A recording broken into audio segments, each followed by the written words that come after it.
Just keep going with no vibrato.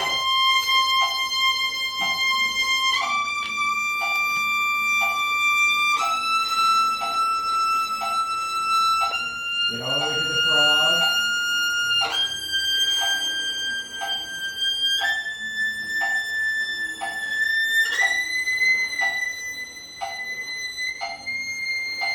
Get all the way to the frog. To the frog.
Very good.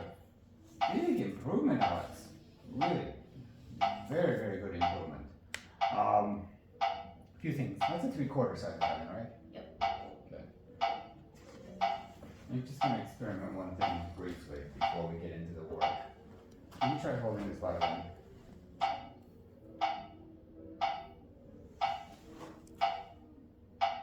Just. Okay. Good. And your bow is a 3/4 bow? Yeah. It's not a 3/4, it's not a full size. It's full size bow, right? That's what I thought. No, it's a that's This a. I was asking what size was the violin. Yeah, the bow is a 3/4 bow. Yeah. Yeah.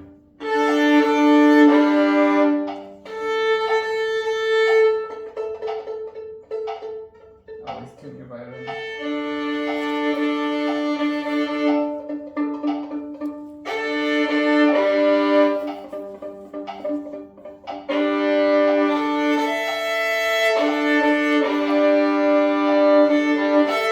Good.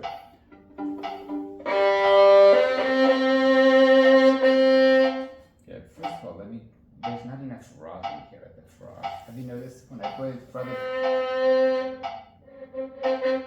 See, there's no rosin there. You have to make sure that rosin. Let's take out your rosin.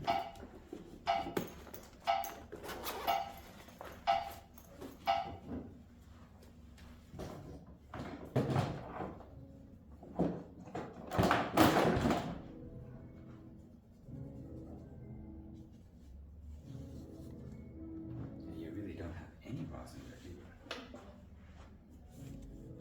If I And when we put on the rosin, Because I think it's his thumb rubbed it off. yes, well, you have to. Yeah, the right button. A good thing to do is you can clean off all the rosin and the oils by using rubbing alcohol on damp cloth. I mean, you don't dip it in it or anything. You put it on the cloth and you can wipe off everything and start clean. But want to make sure down here that you have rosin here. Then you want to spread it out evenly. I'm not a fan of too much rosin, but I'm also not a fan of not having enough rosin.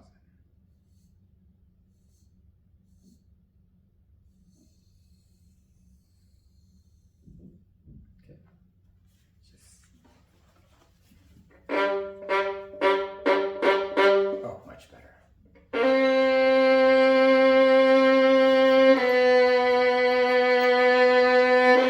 Okay. First of all, I want. Do you do this exercise?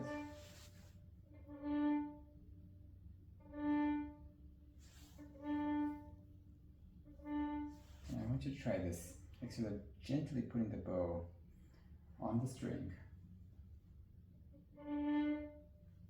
so it doesn't bounce or anything. It's so that you can just. It's almost like you're gently stroking the string. And I want you to make a small circle, clockwise circle. And I want you to work yourself up through the bow, gradually. Gently put it down. And work all the way up to the frog. And then do the same thing on the down. This is counterclockwise this time.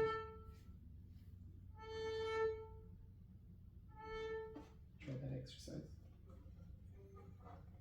Start with the up bow.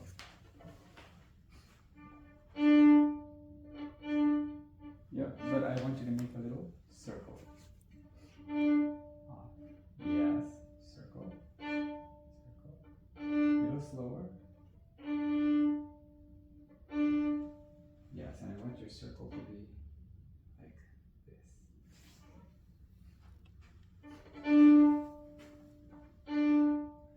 Yes, that's a good circle. Yes, circle. Circle. Circle. Circle. Circle. Circle. Circle. Circle. Yes, and when you start, can you be the most gentle? Most gentle.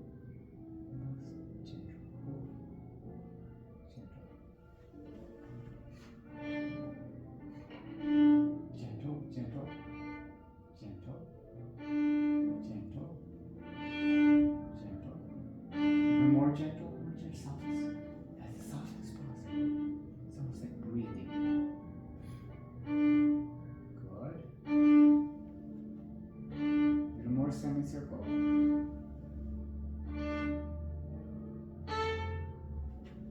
Oh, and on the down bow, just a little bit, and it should be about a centimeter from where you did it before. You can get lots of semicircles on one bow.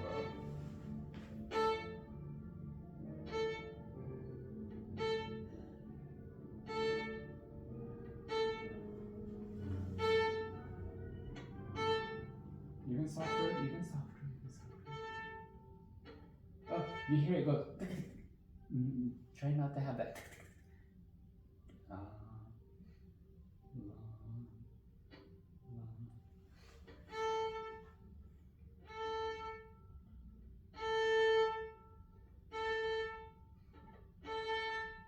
Even softer, even softer, even softer, even softer.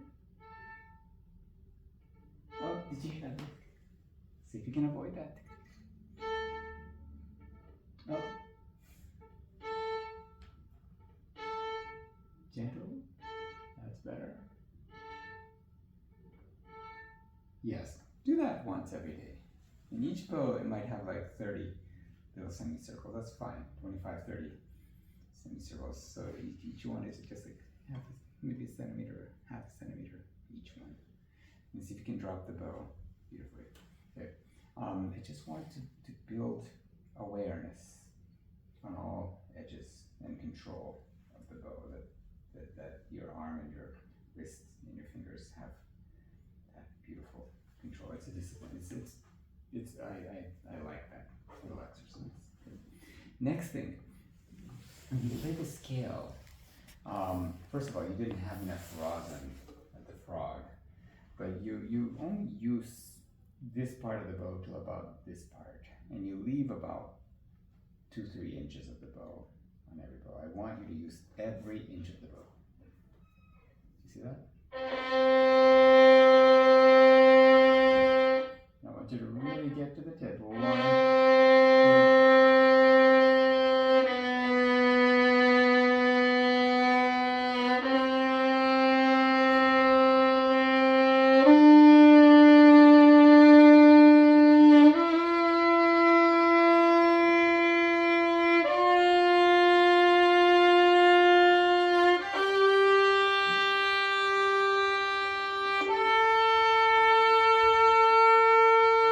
2. I want you to use every inch of the bow.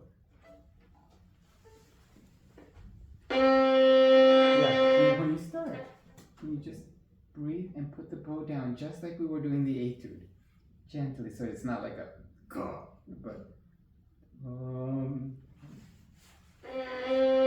yes.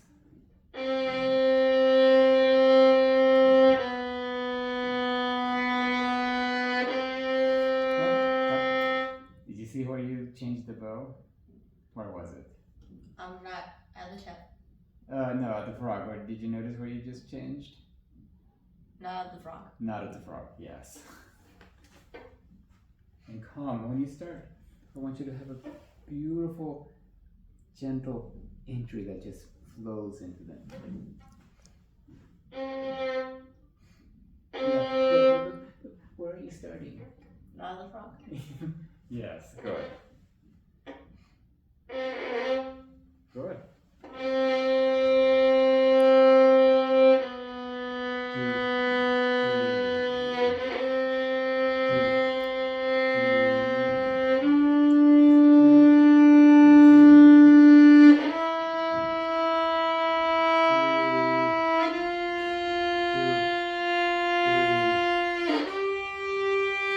That's okay, just be gentle at the front. 2, 3, 2. See if you can avoid that little crunchiness. 2, 3, 2, 3, 2, 3. Avoid. Beautiful. 2, 3, 2, 3, 2. All the way to the frog. Oh, as you bring it to the frog, be very gentle with the collet and try to make the sound beautiful to the end. 2, 3. Oh. Try to make sure the. Yes, or can you go all the way to the frog? 2, 3. Yes, and get to the frog. It's the same sensitivity, the same control as doing this, right? With the arm. Make it beautiful to the end. Listen, listen, listen. Try not to let it crescendo, just a boost. That's okay. 2, 3. I still hear, that was better, but it went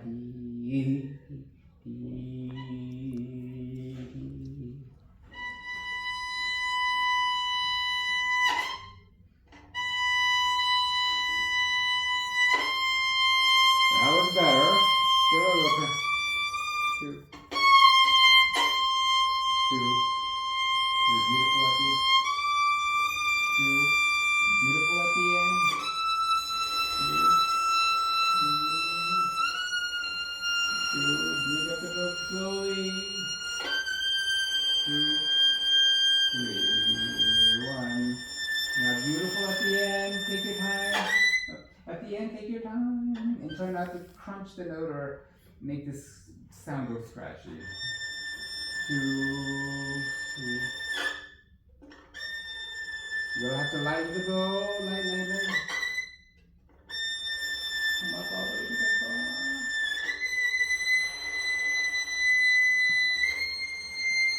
See if you can keep it all.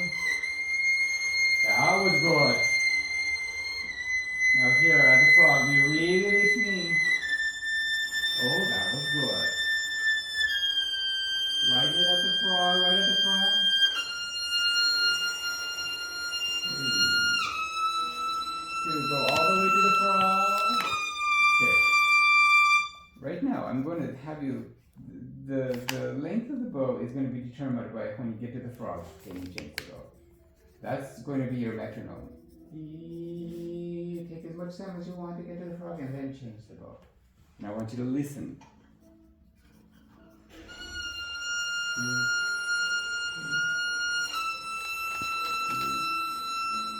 Listen, listen. Now listen, listen, listen. Listen, listen. That's better. All the way to the frog. Oh, did you hear that? It went E, right? 2, 3. Good. 2, 3.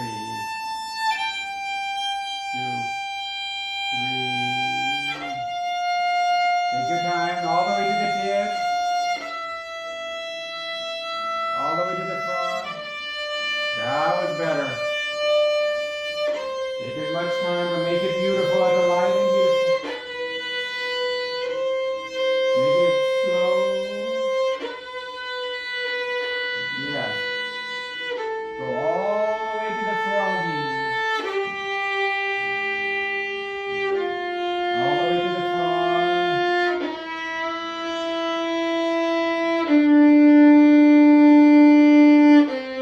No, you didn't quite make it to the frog there. You're getting in a hurry. You're going you're trying to do it. Take your time.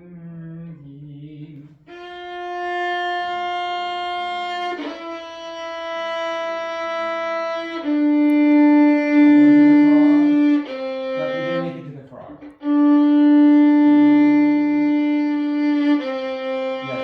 And as you get to the frog, can you lighten the bow so that it doesn't crunch? That was better. Again. To the frog. Oh, you changed it here. I need it here. All the way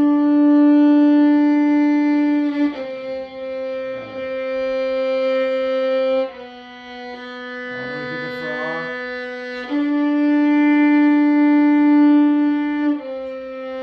All the way to the frog, frog, frog. Oh, did you hear the sound? Now,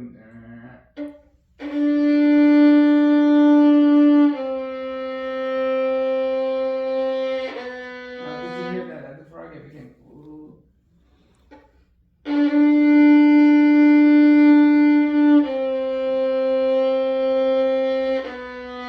didn't quite make it to the frog, but that was good. All the way to the frog. Yes. I need all the way to here. It's going to cross over. It's going to cross over in front of your face.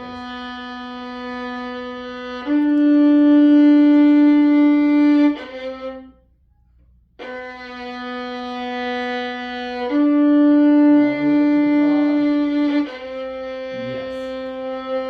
Yeah, I'm going to have you do that again in just a moment. Your bow stroke compared to earlier this summer has gotten so much better. You're improving. And now I'm insisting your next step is to be able to have control of the bow crossing. And more than anything, I'm trying to develop your hearing. If you can hear the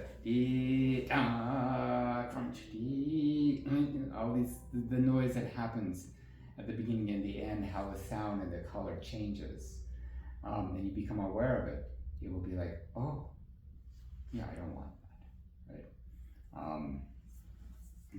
And it's so analogous with, this is just an example, like there's this floor here, but imagine that there's somebody vacuuming the floor. Over there, there's like spiders. Over here, there's like dirt over here. And imagine over here, somebody dropped a sandwich, right? And it's like, I don't know, stuff happens to sandwiches after a few days, you know, not very appetizing. But you walk into the room, and if you didn't notice anything, you'd be just fine. Okay, I'm just gonna practice. You don't notice any of these things, right? But once you start noticing it, what would you do?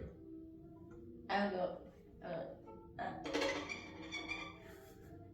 You'd probably say, okay, either I'm going to clean it or I'm going to have somebody else. I'm going to tell somebody that there's a sandwich with mold growing on it. There's a spider colony over here, and there's all this stuff, right? And you would be like, no, I can't have that. It doesn't make me comfortable, right? And right now, in your bow stroke, when you come to the frog, you have like gremlins. I mean, it's a small dinosaur colony. Okay, but you like dinosaurs, so that's not the right thing. But there's a sort of like garbage at the end, right? And there's like noise and the unintended garbage at the tip when you change. And I want you to become aware of it. When you start hearing it, and you start seeing it, that's when the magic happens. That's when you're like, oh, I didn't notice that before, but yeah, definitely don't want to be proud. That's why it didn't smell so good in the room. Oh, that's why. Oh, the spiders. Yeah, the black widows that could end up getting bitten by them, right?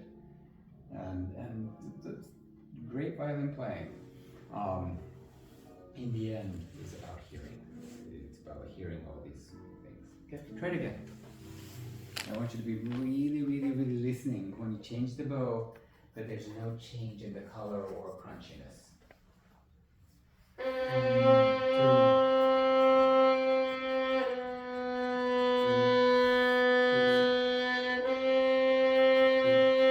was good. Do get all the way to the frog.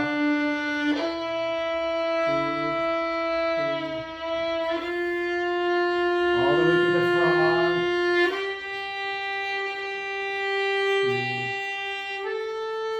Listen at the frog. That was better. That was still a little bit. All the way to the frog. Oh, that was good.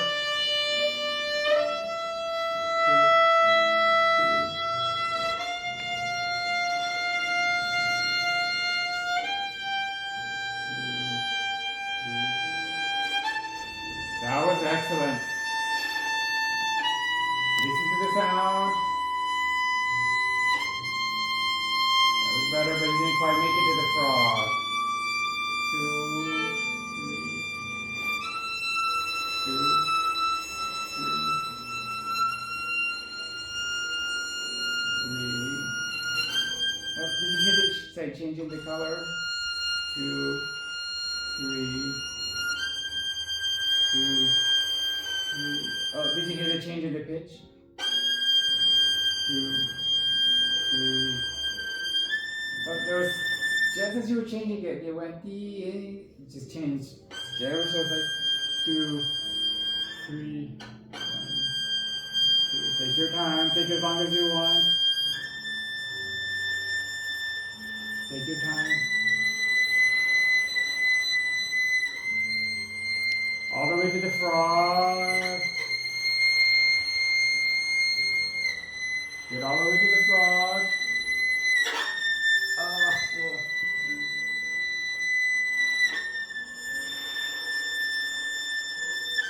I think you can do it even better, pure.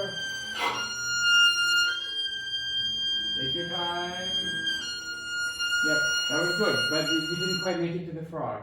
It's much easier to change if you don't get to the frog. The frog is the heaviest, the most inconvenient part of the bow, and that's why I want you to really listen and take it to the frog.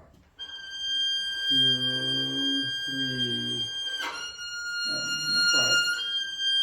2, 3. That was better. There was still a little hesitation at the end. 1, 2, 3. 3. That was better. Keep this relaxed as you're bringing it up to the frog. So you're going back to your old habit of when you go from up to down. Your habit is you have this you whip it at the frog. 2, 3. 2, 3.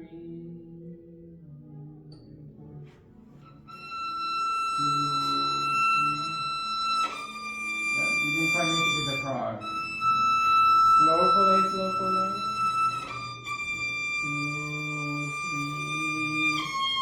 Slow pulley, slow pulley. 2, 3. 1, 2. Slow pulley, slow pulley.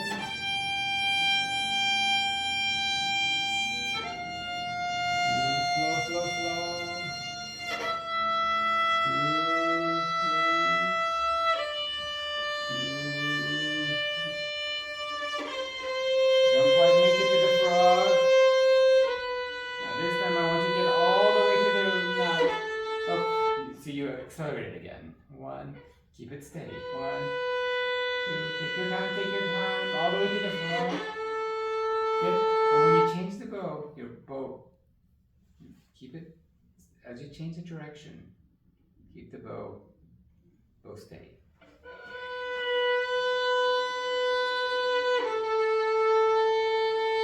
Third one, all the way to the frog. I'll pick that.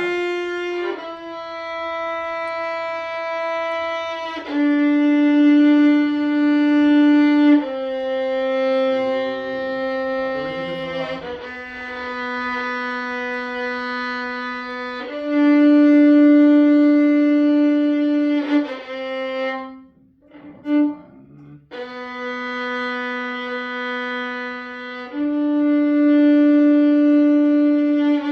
That's better. Good. Do you have your own bedroom at home? You have your bed. His own bed. Yeah. So, and imagine in your bed. Have you seen a cockroach? Yep. You like them? Does anyone No. like cockroaches? No. Some people. Some people. But you're not one of those. And Well, even people who do like cockroaches, like maybe researchers or something, you know, who's an entomologist and they're trying to discover something about them or something. But even those people, I think, if a cockroach, and this is a medium-sized one. You know, when I was in Taiwan, in Taipei, I saw giant ones. They're like huge. Have you seen those giant ones? They like fly too. And then when I'm crossing the road, there's a lot of motorcycles. Like people riding motorcycles. There would be like smashed cockroaches on the Oh. ground.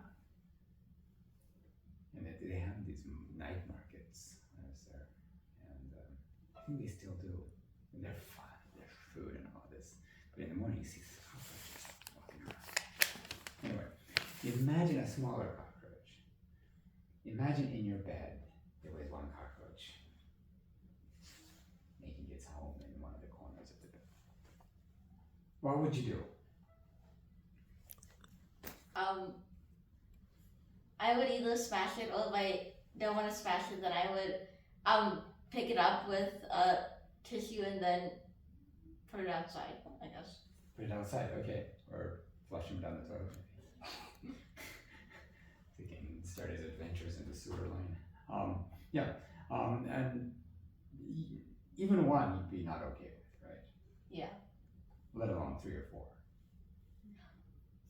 So even one measly. What about a tiny one? If it Like about this tiny. if it was only hiding, then it didn't come out, I would be fine. But if it's still like crawling on me while I was sleeping, then no. No, you would probably take care of it. Yeah. If somebody sent you an alert. Yeah. There's a note on your door. There's one baby cockroach in your bed. You wouldn't be the kind that goes, big deal. No. Your mom would probably freak out. Okay. I want your bow. Any little imperfection has to feel like a cockroach in your bed. It has to be totally fair. And I want you to use the entire bow. Let me start. You see how I start the bow? I go. I don't have that. I don't have any of this. It's.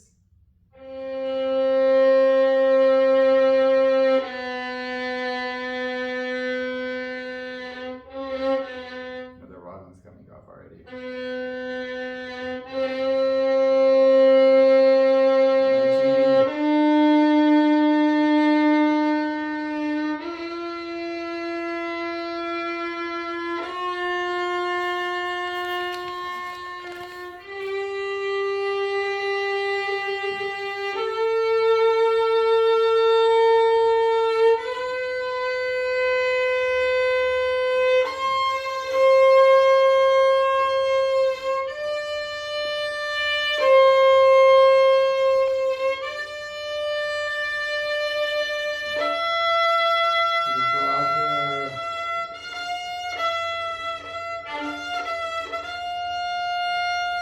That is not easy to do.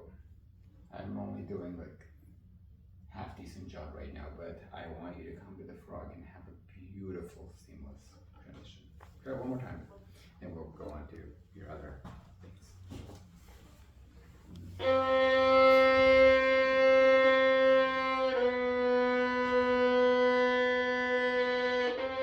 That's better. Go all the way to your frog.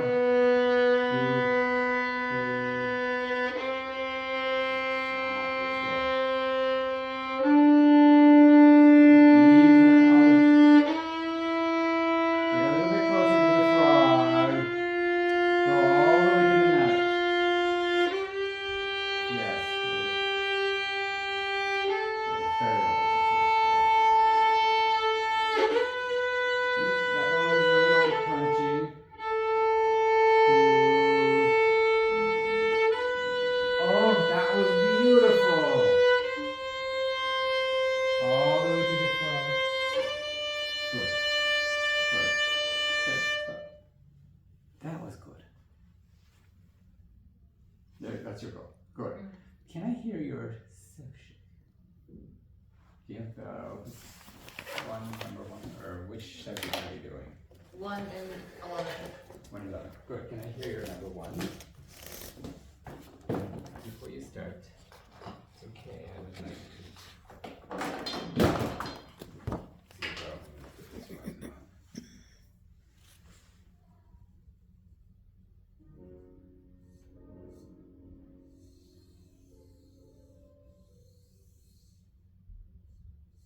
Try that. Just try playing all the way up to the frog.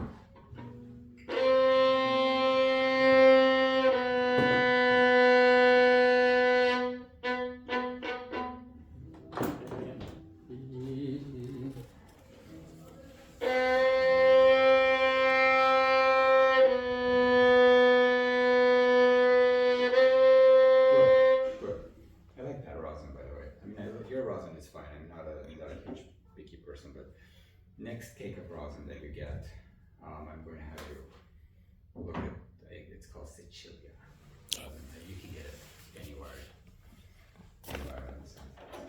You know, because there's like a profile picture of a lady in Sicilia. Good. And I hear your self check. Oh, here it is. Your mom is so on top of it. Ay.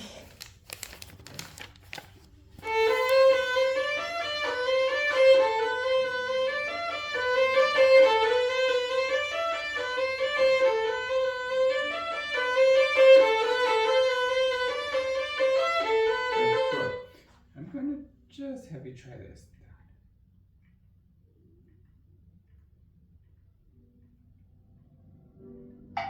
I'm going to go. Da-da-dee-da-dee-dee-dee-da-dee-da.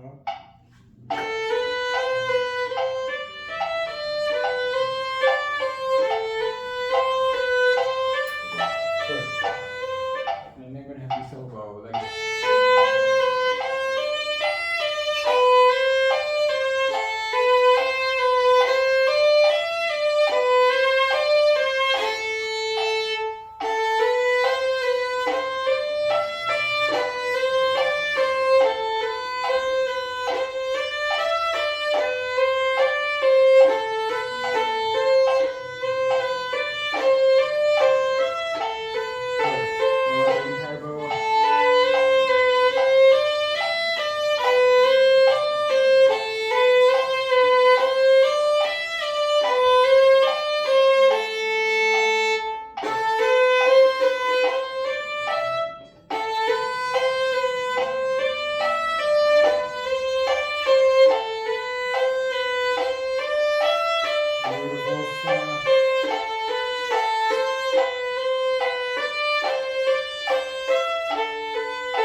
to try now.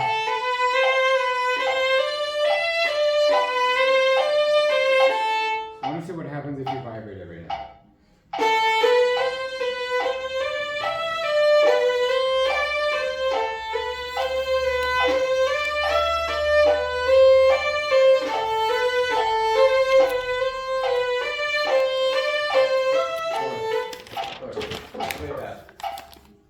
I'm going to make a slight adjustment. I'm going to see what it feels like. And now this, where's your finger here? You're going to have your thumb just slightly, yeah, right there. Sometimes you like to have your thumb here, okay? And you like to have it a little bit higher. The reason I like to drop the thumb just a little bit for you, okay, is when you drop the thumb, it forces your hand come in just slightly. That allows, allows a contact point with the string, right? When the string comes underneath the finger, it allows the contact point to not be on the flat edge of the finger, but has more pad that you can cross the pad. And I like that because it opens up more possibilities of colors with the violin. And also when you shift to a higher position, if you're in this position and you need to come up to the position up here, there's more motion that you need to get around the belly of the violin. Whereas if your thumb is just a little bit underneath in the position here, then when you come up higher, there's much less of you having to go around the belly of the violin. But for those two reasons, I like to drop this thumb just a little bit. That being said, there's violinists that have, because of the shape of their hand and because of the roundness of their fingers, like Perlman has a very high thumb when he plays. And people are able to do that, but I want to just at least look at that possibility with you here. Good, now play. What happened? Stay on. Okay.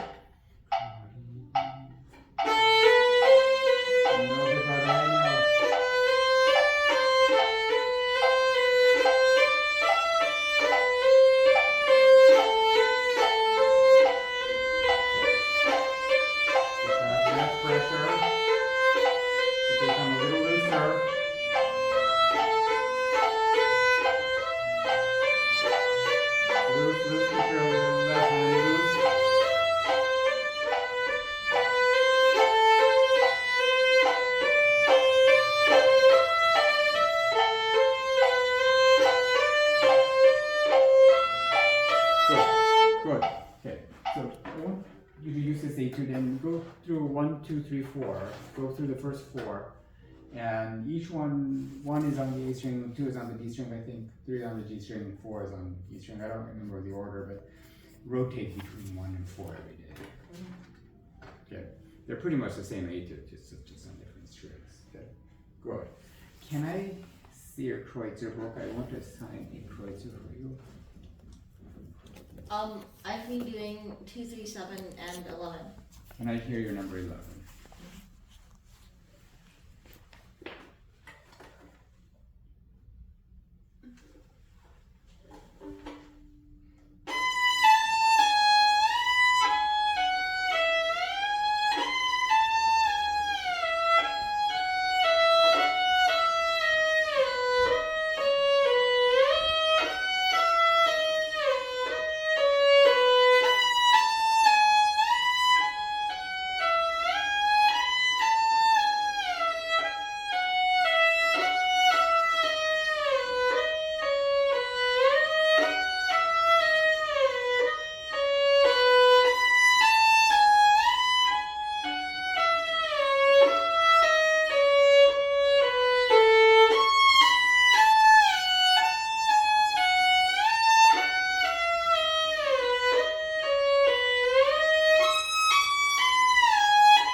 start at the very beginning one more time. Dee da da.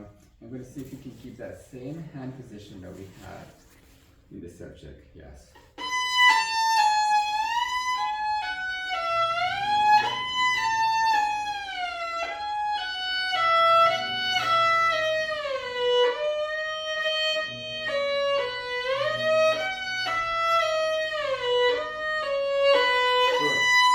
Good. Did you try going a little bit faster? Mm-hmm. How fast? Really? Dee da da dee da da dee da da dee da da da dee da da dee da da. Try that.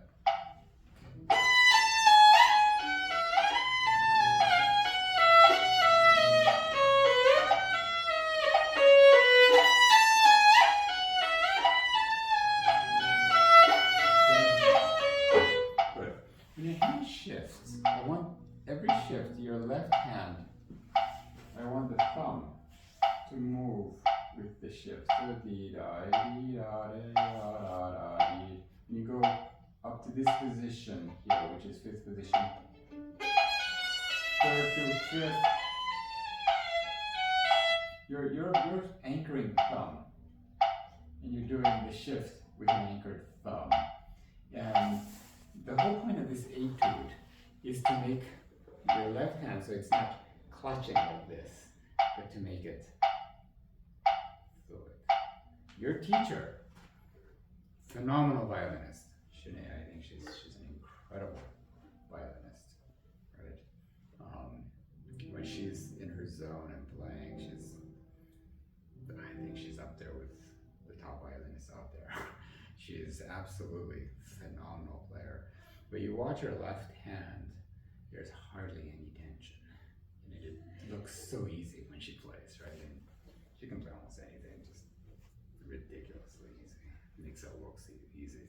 But there's hardly any pressure in her left arm. And that's by design. I mean, she worked for that. And the natural tendency is to clutch, and we're playing something very difficult with our fingers, and it's like we want to try really hard, right? And it's counterintuitive to do something really hard and be really loose at the same time. Loose meaning just applying just enough tension to keep the strings down, but no more, right? So like here, when you shift, it has to be this easy. It has to be able to glide. So if you anchor your thumb and you're pressing with your thumb and shifting like from third to fifth position going like this, right? That's tension. Your thumb is gripping, right? As soon as your thumb grips, the rest of your hand becomes tight. It's hard to just be tight with the try making, you can try this at home, making your thumb really tense. Can you make that really tense? What happens to your other fingers? Tense up, tense. They become tense. They become tense as well. Relax the thumb. What happens to all the other fingers? They're relaxed, right? Yes. You watch Rehan. You watch Ray Chan. You watch Batishvili. You watch Kavakov. Their left hand is gliding. The thumb has very little, just enough so that it doesn't slide off, but no more. Just it's so easy. It's like gliding, and that's what we're trying to train here. So when you do,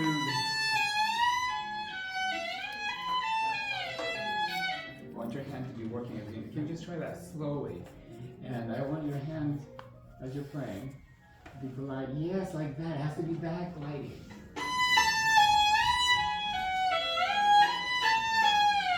Yeah, but when you go from E to, I want this, yes, I need it when you shift up here and you come down here, your thumb has to be moving up and down. You can't anchor it and do the shift. Okay? Keep the thumb loose.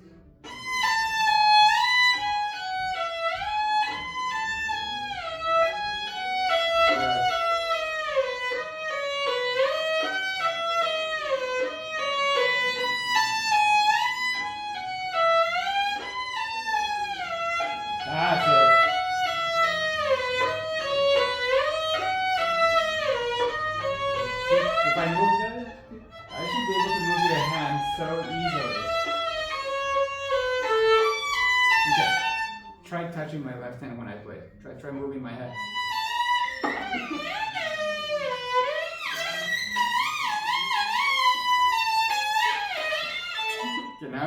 pretty fast.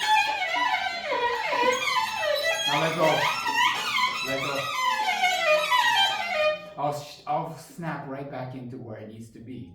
But my left hand has hardly no tension. Try it again.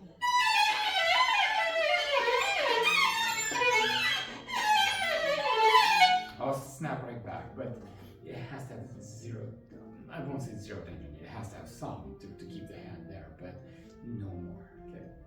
I want you to work on that slowly with the, you can have a metronome speed, but and make sure your thumb doesn't creep up over here and become tight. Thumb is actually a very mysterious creature of the left hand. It has to be there and not be there at the same time. It has to be like a ghost. And yet it's very important in anchoring the left hand, but as soon as the left hand starts exerting pressure, violin technique, we hit a ceiling and you can't get past it. So, good. Any questions? Is there anything I want to have you work on for the next month? And I'm going to check on those things next week. Okay? Good. Meanwhile, keep applying, practicing slowly, listening, making sure you don't have any funny little baby cockroaches in your beautiful room of sound, right? Your beautiful, glorious sound. You don't want any blemishes to the sound that's caused by you not listening to it. If you listen to it, man, you will start taking off when you start actually hearing the sound that you're playing and what you want to be listening for. So, good. Very good. All right, good job, Alex. Very good.